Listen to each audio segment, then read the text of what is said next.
Кандидатот за градоначалник на општина Тетово од ВМРО ДПМН Горан Манойловски со обвинување до актуелниот градоначалник Теута Арифи за, како што рече, неизиното несовесно работење во раководењето со општината и општинските предпријатија.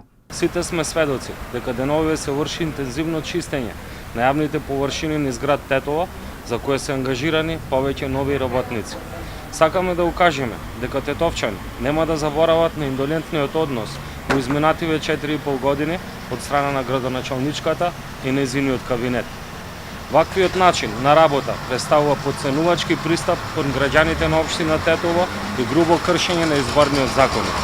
Почитувана градоначалничка Арифи, ве прашувам, доколку навистина има нови вработувања и финансиски средства за истите, треба да им одговорите на тетовчани кои се тие вработени, од каде се и врз кој основ се ангажирани.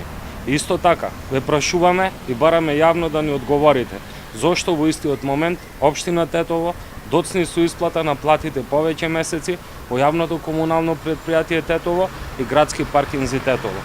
Повеќе од 500 вработени во овие општински предпријатија и нивните семејства чекаат одговор на следните прашања. Дали општината има ангажирано нови работници во предизборието? Дали свесно се кршат закони со цел да се добијат ефтини политички поени? Дали и кога ќе земат плата вработените во општинските предпријатија кои честно ги извршуваат своите работни обврски?